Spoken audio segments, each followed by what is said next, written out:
Scotland is famous for its incredible landscape. The mountains, lochs and glens that cover much of it are awe-inspiring for all who visit and make it heaven on earth for those who have an adventurous spirit.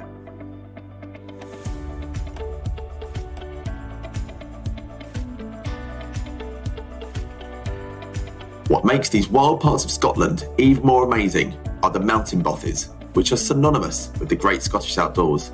These basic shelters can be found in just about every setting you can think of. There are some in stunning glens, others in remote coastal locations, some by dramatic lochs, and even some by well-trodden paths close to famous mountains. One thing they all have in common though is that they offer a place to escape from the worst of the Scottish elements, whether it be rain, wind, or snow. Right, with the music now stopped, I'll tell you more about these great Scottish bothies in a moment. But I must start by saying that you can actually find these remote shelters across other wild parts of the UK as well. I'm Dan, and I'm lucky enough to have visited many on my travels. Here is a photo of me outside Moel Prescal Bothy in the Cambrian Mountains, mid-Wales, an area well worth exploring, by the way. You'll find some of the wildest terrain possible in the UK. This little gem is called the Shepherd's Hut and is located in the North Pennines. A very special bothy indeed, as I'm sure you'd agree. It still seems though that Scotland just does the bothy better than anywhere else I've visited, which I guess is fitting as this is where they originated. Most bothies proudly wear their name on their door, but how easy it is to get there in the first place varies quite a lot. Some are really easily accessible, like this one at Corrahully, which is only a 2-kilometre walk in from the south. And the bonus is this one is one of the only bothies in Scotland with its own electricity supply. That's why this one is affectionately known as the electric bothy. And some are very remote indeed, like this one, Surley's Bothy, on the remote Knoydart Peninsula in western Scotland. It's taken me nearly 5 hours to reach this place, but boy is it worth it. I think I deserve a cup of tea. If you like history, then bothies are just great. They're often found in old buildings, which used to be the homes of shepherds and others working the land. Each have their own stories, like these two I visited. But while I was up here, actually, I thought I'd show you as well these ruins. Because, when I come to these bothies, I'm always thinking about the history of the places and, who would have lived here. And I guess these ones here, there's the bothy. And with these buildings as well, I suppose you had, a small community. You can't help but think about what life would have been like back here, back in the day. It's so far out the way. It's a tough way to make a living. Like this incredible shelter here at Glendublee, near Glenfinnan. It's an incredible place. Not only was it accidentally burnt to the ground in 2012 and then lovingly restored, but it was also home to the McLennan family nearly 100 years ago. It's incredible, really. It's just this room and a room on the other side. And yet they had 7 children and, of course, mum and dad as well. Incredible to think that family lived here. No electricity. Amazing. In addition to their varied histories, I've come to think that bothies definitely have their own characters. Much of this is of course down to their setting and the conditions inside.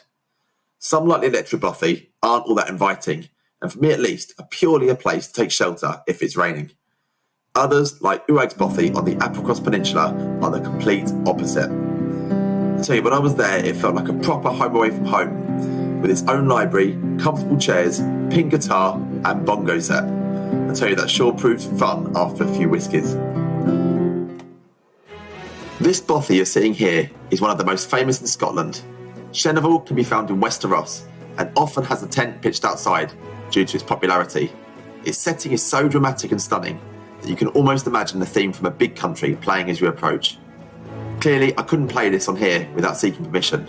I'm hoping you still think my choice fits alright. Finally, the building you see here is famous for a completely different reason. Don't let its ordinary exterior lead you into a false sense of security.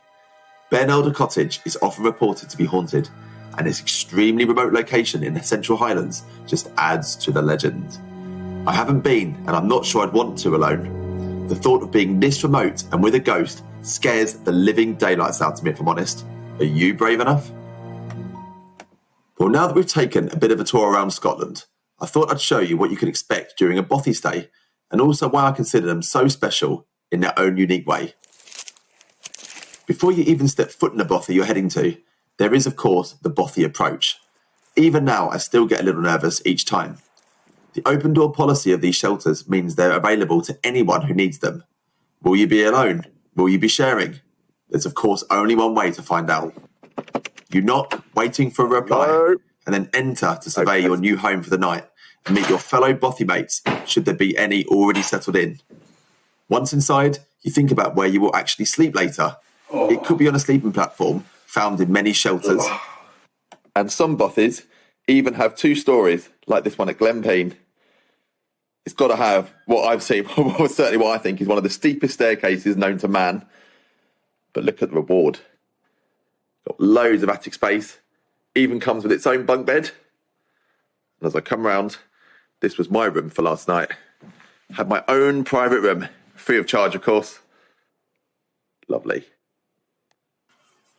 With your inflatable bed ready to go and darkness probably close by, it's finally time to fill your tummy. Obviously with no cookers, your stove will have to do. Some regulars carry in enough food to make quality meals. Me, I'm too lazy for that and usually carry dehydrated or tin stuff in. No prizes for me then. Once you've eaten, it's time to enjoy one of the best parts of bothy culture in my opinion, the fire, or bothy TV as it is often affectionately referred to.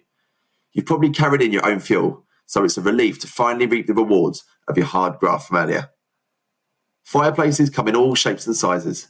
Sometimes you get a stove, other times an open fireplace. These ones might not be quite as warm, but you get better view to the flames. Watching these is truly a captivating experience. Either way, they transform a room any time of the year and are an absolute godsend in the depths of winter. Whether you've got company or not, the fire is the place to be. Hang your wet gear near it and it'll dry out a damn bit quicker than it would otherwise. Cheers. Shortly after starting this beer, I was joined by a father and teenage daughter out on a 3-day hike. Yes. We had a good chat before 14-year-old Jasmine told us both not to snore. At Urags, a young couple were already settled in when I arrived. We shared haggis, biscuits and conversation at night. When staying near Glenfinnan, I had the pleasure of meeting a lovely older couple from Newcastle.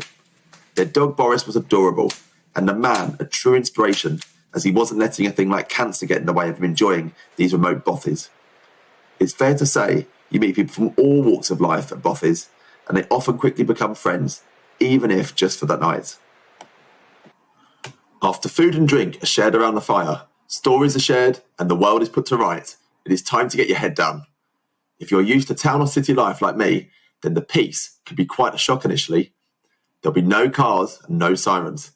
Other than the snorer you might be stuck with and the resident mouse coming out to play, these are the only sounds you're likely to hear.